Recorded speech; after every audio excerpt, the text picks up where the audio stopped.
news leader.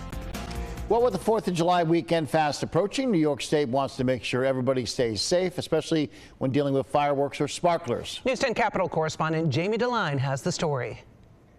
With fireworks displays taking place across the state this 4th of July, Benjamin Keller, chief of the Fire and Safety Branch at the Office of Fire Prevention and Control, says it's best to leave it to the professionals. The individuals that put on those displays are licensed by the Department of Labor, so they have the professional experience and background. And quite honestly, you know, the displays are pretty incredible. But if you decide to set some sparklers off yourself, he shares some safety advice. Sparklers can still get up to 2,000 degrees, so they are a fire hazard. If you do display sparkling devices at home, we always want to make sure that there's a clear perimeter around the area where you can exclude children and pets from the area, so that they don't accidentally get injured. He says it's also important to make sure they aren't located near structures or anything that can easily burn, and to have water on hand is a precaution.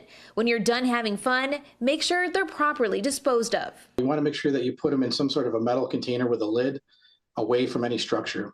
A lot of the cardboard in those products can continue to smolder and burn even a day after you use them. It's also important to remember that fireworks can impact veterans with post-traumatic stress disorder. David Terry, director of the Livingston County Veteran Service Agency, says before setting off any devices, you can let veteran neighbors know ahead of time. He shares what PTSD symptoms can look like. Hyperarousal is one of the big ones that people may not think about, and that's being easily startled.